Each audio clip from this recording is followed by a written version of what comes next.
What's going on YouTube? It's TH back again with another video, and today we're actually doing something a little new. We're going to talk buy, sell, or rent teams with either a 2-0 or an 0-2 record to start the 2023-2024 NFL season. And there is one 1-1 team, but they've been very ahead of people's expectations to start the year despite one win, one loss. So mostly it's 2-0, 0-2. Am I hitting the panic button? Am I worried about these teams not making the playoffs? Are they nowhere near as good as I thought they were? Or, hey man, is this team way better than I thought they were? So play along with me down below in the comment section. Are you buying or selling these 2-0 and 0-2 teams? And then, of course, if you want to hear, I'm not talking about every 2-0 or every 0-2 team, just because I think some of them aren't a total surprise. But if there's a team I left off and you want to hear me say buy, sell, or rent on that 0-2 or 2-0 start, just leave it down below in the comment section. I'll be sure to respond to your comment so you know where I stand on all that. But again, play with me down below in the comment section. Doing a little something different. Let me know if you want to see more videos kind of like this. All right, we start with the Atlanta Falcons here at 2-0. And if you've been around the channel for any length of time, you know this is going to be an easy sell for me. And it's basically Desmond Ridder.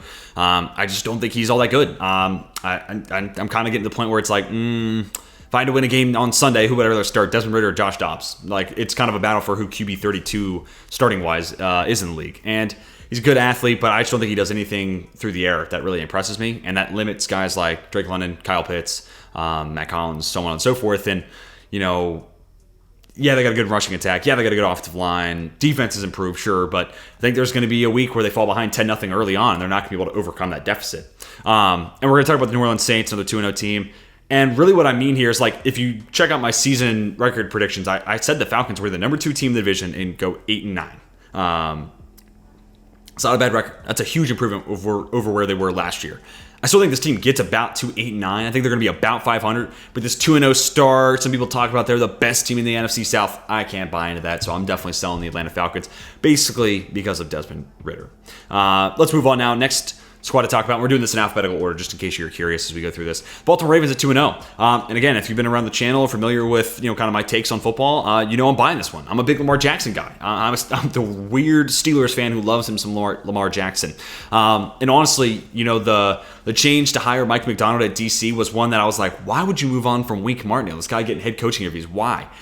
Ultimately, I think that Bengals game is exactly why, right? They were just getting torched too much in man coverage whenever they played the Kansas City Chiefs or the Cincinnati Bengals over the last couple of years going into the season.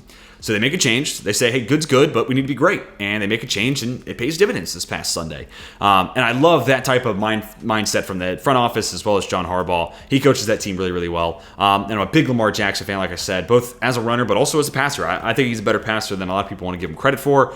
OBJ leaves week 2 early, but Harbaugh said it's not going to be nothing serious, so I like that wide receiver trio a ton. OBJ, Zay Flowers, Rashad Bateman, plus Mark Andrews. We've seen them all make plays so far this season, so it's early, but at this point, I'm buying them to be the best team in the AFC North. I really think the Ravens got what it takes to maybe make a deep postseason run. And while we're talking about the AFC North, the Cincinnati Bengals, 0-2, and just a little insider baseball, a little peek behind the curtain here.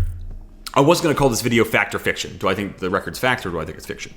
But the Cincinnati Bengals forced me to go rent. Just because as of when I'm recording this, I don't know where Joe Burrow's calf is at. And it kind of feels like now they rushed him back. Because, yeah, he said he got banged up the last couple minutes of the fourth quarter. I'm calling cap. He looked rough all week long. And if he looked rough all week long, maybe it wasn't the rain week 1 against Cleveland. Maybe he was just not playing great because he's playing through pain. So it feels like they rushed him back, and his play's suffering because of it. So basically what it would have been, if not for the rent, if Joe Burrow's healthy, the calf's okay, he's just got to get his legs back underneath him. It's going to be fine. I'm selling the 0-2 start. They overcame that deficit last year, made the playoffs. We're one of the best teams in football, and I think they can do the same thing because that core is still intact. And honestly, this team, like the defense is disappointing, the passing attack's disappointing. It's just all kind of frustrating right now for Cincy. And it's a little discombobulated, a little disjointed. Honestly, once that passing attack sets back in and it gets back on track, I think everything else will fall into place. The defense all of a sudden will start playing really, really well, and it's smooth sailing from that point on in Cincy. Now, if you're telling me Joe Burrow is going to miss some time, 4 to 6 weeks, maybe 8 weeks with a calf strain, I'm buying it because you're 0-2, and let's say you go 3-3 with a quarterback not named Joe Burrow. You're 3-5 in the AFC. That's a ton tough mountain to climb. And given their schedule, it's not easy to do that either. So I would buy it if Burrow's going to miss any time, selling it if he's healthy, and because of that, I'm kind of renting right now. I need to see a little bit more. I need to just see a few more games. What's Joe Burrow's health status? Honestly, I could probably answer this question even better in like 4 days' time before we get to the Monday night game they have with the Los Angeles Rams. We'll know a lot more by then.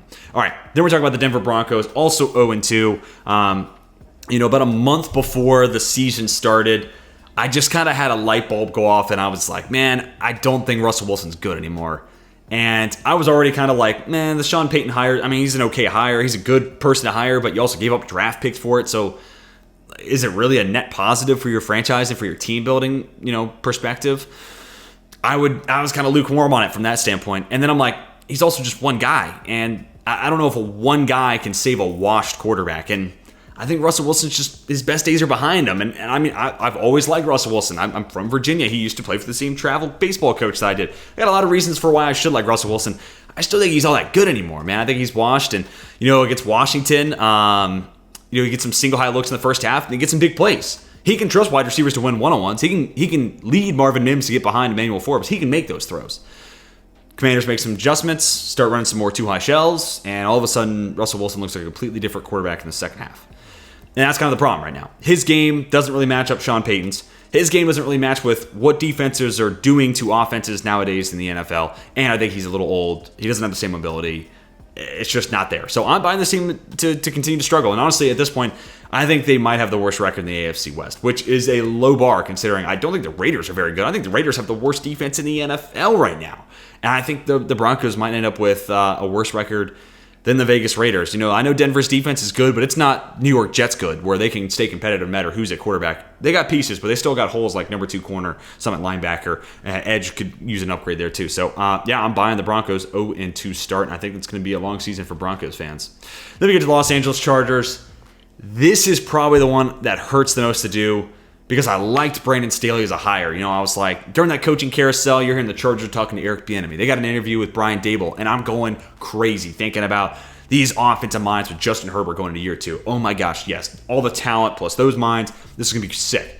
They hire Brandon Staley, and I'm like, oh, that's a little outside the box. Start to do some research. Former quarterback, so he understands that side of the ball. But also, look what he did with the Rams and that defense. And he's not Vic Fangio, but if Vic Fangio is the godfather of the too high looks in the NFL right now, then Brandon Staley is the next guy down. He's that number 1 lieutenant right underneath that the godfather, Vic Fangio. So I was excited, but the offense is the issue here. Long story short, just getting that aside before Chargers fans freak out. Herbert's a stud. You're going to get Eckler back. The offensive line minus Trey Pipkins is awesome. Pipkins sucks, but you can deal with that.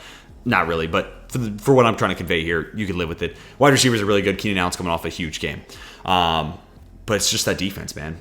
You're hired to be the defensive guru, leading the league forward in this new brand of play, a new style of defense. And he just can't get those guys together. I mean, there's coverage busts at least once a week. And honestly, he also doesn't strike me as the guy who is a great leader. So kind of a weird analogy here, but Pete Carroll, right? At USC, he's known for that cover 3 defense. Brings to the NFL, Legion of Boom. It's the best defense in football. They win a Super Bowl, get to another one, all that sort of stuff. It's awesome. And then there were years after the Legion of Boom where that defense was not good, and they continued to try to play that cover 3 stuff that Carroll was known for. But because the defense was not good, you would kind of eventually think, okay, defensive mind, he needs to be on the hot seat. But Pete Carroll is an awesome leader, and he's the ultimate player's coach, so he had a reason to stick around. Getting back to my original point here, I don't think Brandon Staley has that. I don't see that same sort of stuff on the sideline. And he's not even really pushing the analytical kind of viewpoint forward either. Year 1, he's almost every 4th down he thinks he should go for it, he's going for it. Every 2-point conversion he thinks he should, they're going for it. Anytime the numbers were in their favor, they press the button. Now he's kind of wishy-washy on that. So he's not trying to push the league forward when it comes to analytics. He doesn't strike me as a great leader. And the thing he's kind of hired to do and be a great defensive mind, he's letting them down there too. So, I'm buying this team going, honestly, just missing the playoffs. And that's ultimately my buy here. I still think the Chargers are a good enough team to get to 9-8, 10-7, something like that. But even with the Jets outside the playoff picture, let's say that Zach Wilson, no veteran quarterback, the Jets are out of the playoffs, I'm still concerned the Chargers don't make it either. Even if they finish the year 10-7, the AFC is just that stinking good. And especially if they go 9-8, I think it might be another year where the Chargers are on the outside looking in when it comes to the playoffs, which is just ridiculous. It's not a team that should be watching the postseason or losing the wild card. This team should be so much better with Justin Herbert in year 4, and it's only going to get harder once his salary cap ticks up. All right, then we're on the Los Angeles Rams. This is the one-on-one team we had, and we're talking about both LA squads, which I don't often do. But man, this team is really confusing. Going back into the preseason rhetoric, I'm saying this team's probably picking top 5. Wouldn't be surprised if Les Snead kind of puts his head together with Sean McVay and says, hey, you want to stay on the sideline? I'll get you Caleb Williams. Let's go make the move up. I'm fine with dealing first-round picks. Let's go get our guy. That's where I thought the Rams were going to be. And they've been so much better than that. I mean, week 1 was a huge surprise. That was the most surprising game. I didn't see it coming that way any way, shape, or form. So that was a huge surprise. And then they go toe-to-toe, wire-to-wire with the San Francisco 49ers, who were the number 1 team in my power rankings we missed this week. That's what are we doing? And they're doing it with Puka Nacua, Matt Stafford, and Aaron Donald, and then enough other young guys doing just enough. The offensive line just good enough. Tutu Atwell all of a sudden is making plays, And they're kind of a confusing team because when you make 14 draft selections, but none of them are first rounders, right? You're talking about a ton of day 2 guys and a ton of day 3 guys who, yes, I scout, but even then, they're so unpredictable. You don't know if they're going to be good or bad, but not only that, you don't know if they're going to be good early, good in year 4, bad early, bad forever. You just don't know what you're getting there because you don't have that round 1 pedigree, the expectations there. All these guys are later round. And 14, they had 1 second-round pick. So we're talking about a lot of later round guys, and they've just gotten enough production, specifically out of Puka Nacua. Now, I'm going to be really fascinated to see if Nacua and Cooper Kupp can exist in that offense because they're playing the same role right now. Can one of them be good on the outside? If so, then I think this offense will stay competitive. Sean McVay's calling a lot of good games, and Aaron Donald's still IDL1 in the league, and they're getting enough contributions elsewhere on that side of the ball. So 1-1, I don't know. This is the other team that kind of made me go rent. Ultimately, I'm going to push here.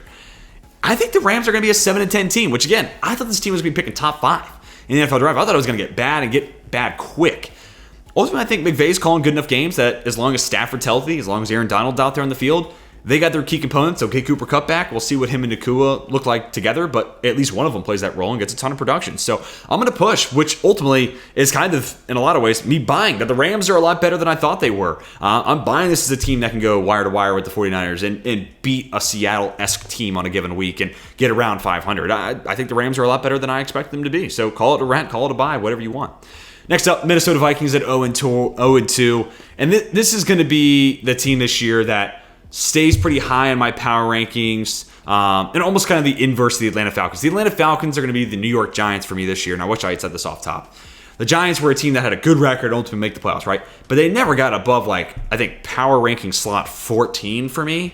And I think that was literally week 18. I was like, hey, they're going to make the playoffs, so let's get them up a little bit. They kind of lived in that 14 to 19 range for me because the point differential said it all. This team wasn't great. Brian Daboll's just gutting out wins, and this team's winning a lot of late game, one-score games, things like that.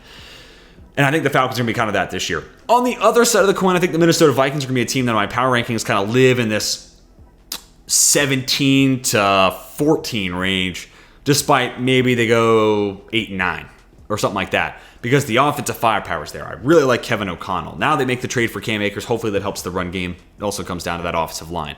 And I think the defense is improved under Brian Flores. The players themselves, sure, maybe they didn't get a huge improvement there with the moves they make on that side of the ball this offseason. But Brian Flores has made enough of a difference. And anything's better than the number 31 defense in the league. There's only literally one spot they can go down. Everything else is up. And so far they've played better than the worst defense in the NFL. So I'm selling the 0-2 start. This is more so saying this is a good team that has 7 turnovers this year with 6 fumbles. It's some bad, random number generator type of some BS, right? If you're playing an RNG, this feels like you just got a bad roll of the die.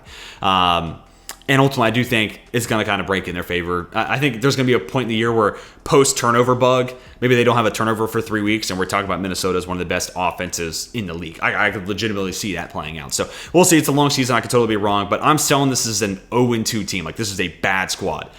They're only one game out of the NFC North, and they were my preseason pick to win the division, and I'm not selling out on that. I'm not giving up. I still think the Vikings might be the best team in the NFC North. All right, next up, the 2-0 New Orleans Saints. Another team where I'm really contemplating what I mean by going rent, but I'm going to go rent here. I still think they're the best team in the NFC South. I just don't know how good the NFC South is. The defense looks legit. The pass rush is finding ways to kind of generate some pressure and some sacks. And I like the wide receivers. Derek Carr's just got to play better. So I really want to say bye because I think this is the best team in the league. And up until Monday night, I was like, yeah, this is going to be an easy buy. Like, as I'm kind of thinking about this, is going to be an easy buy. But Derek Carr's just not looking sharp enough right now, both in the red zone, but just kind of in general. Like, Monday night, they should have won by more than they did against Carolina. And I think Carolina's defense is solid, but no J.C. Horn, those wide receivers, you got to make it happen. And he just couldn't. So, maybe Carr just is going to continue to progress. So that's kind of making me say rent. They're still the best team in the NFC North, but they're just kind of the best of the worst in the situation. But if Derek Carr improves his play and kind of gets back to the Derek Carr we knew in Vegas/Oakland, then I'm definitely buying it. I think they are the team I expect them to be. Derek Carr's just not the quarterback I expected him to be coming into this season. All right, next up, Tampa Bay Buccaneers, 2-0. This is a sell here. It's kind of hard to read with the red, but you get my point here. I'm selling this. Baker's played pretty well in week 2. Didn't lose him the game week 1. I get it. And he might not lose him a whole lot of games because he's not terrible. Again, he kind of lives in this QB 32 to 36 world where high-end backup, okay enough, can win you a game or two as a starter. But I think a lot of things have broken right for Tampa Bay. I mean, the defense has played just about as good as they possibly could. Maybe Carlton Davis had a little bit of a rough game on Sunday, but like Devin White to start the year has been high side of his variance, and even Vita Vea can have some ups and downs. He's been playing pretty up. Joe Tryon-Shoyinka I predicted to be a breakout candidate, but maybe he's starting high. I don't know. There's a lot of things where maybe the Bucs are better than I thought they'd be. And again, the NFC South, not very good. But I just think that offense is going to hit some regression. First-time play caller. League will figure them out. Baker will make some tough decisions, have some bad games, and then let's see where his confidence goes, And also, I don't know, Jason Light's a smart guy. I could see where it's like, hey, we're at 500 at the deadline. We want to make a push or sell. I could see him opting to sell because he's like, hey, I know we've won more games than we thought we would, but we need to sell on Mike Evans to get some picks. That's going to be the best thing for our franchise 3 years from now. So I could still see that being a possibility. And then also injuries. This team has battled injuries over the last 3 years. So what's to say that it's going to stop now? So I'm selling the Buccaneers. I think they're going to hit some pretty hard regression. I think it starts Monday night against the Philadelphia Eagles. All right, next up, the Washington Commanders. This is actually the last team we had to talk about, 2-0. And I'm going to sell this. Sam Howell, I'll start with him. He's actually playing all right. He's holding on the ball a long time, and because of that, the offensive line's bad, and he's not helping them. That's a precarious situation. And he threw some darts. And I think when Sam Howell is locked in, sees the throw, he's almost like the opposite of Josh Allen. He can see a throw and not see that it's not there. Sam Howell, he sees it, he knows it's there, and he's letting it rip. It's kind of when he's hesitant and he's unsure what he should do that he makes some gutsy decisions and some bad decisions. So I don't know. If he's seeing the field well and he's confident about a throw, more often than not, it's a pretty big play. But it's when he's unsure, doesn't know what to do, that he makes some bad decisions. And he's only 22. We're talking about a guy who played 3 years of college football and now a second-year player in the NFL. He's young and he's going to make some bad decisions. He's going to hold on the ball for a long time. But also that offensive line is just not very good. I think that wears a toll over the course of the season. I like McLaurin, I like Dotson, but also those are guys who battled injuries. Ultimately, even beyond those two, they need another playmaker there, which I know is crazy to say because Terry McLaurin to me is a superstar. Dotson's an up-and-coming star-ish level receiver. But Logan Thomas at tight end, slot, they just need one other guy who can pitch in because it's an offensive-heavy league. It used to be one wide receiver and one other playmaker was enough. Now it's kind of 2 wide receivers and then one other guy in the mix. And then that defense. The secondary, I don't know, man. I'm still kind of iffy on the back half of that defense. I like Cam Curl a lot, but Forbes gives up a touchdown, then kind of gets an interception, his first career pick, but even that he almost dropped. And some of the older corners they have on that roster, I could see, despite how good Chase Sweat and Montez Sweat and Chase Young have played so far, I think there's been some good matchups. The Cardinals and then this past week with Denver's offensive line, those are some winnable matchups from a tackles standpoint, generally. So maybe that's part of it too. And if that pass rush subsides any, I think that secondary could be in a rough spot. So I'm basically selling because 2-0, they're not the best team in the NFC East. Not even close. They're still probably the 4th team in that division. I still think head-to-head, neutral field, I'm taking the Giants over Washington. But, maybe they both go 7-10. And that's all I'm really saying here is they're 2-0, and it's not going to stay that way. This is going to be a sub-500 team.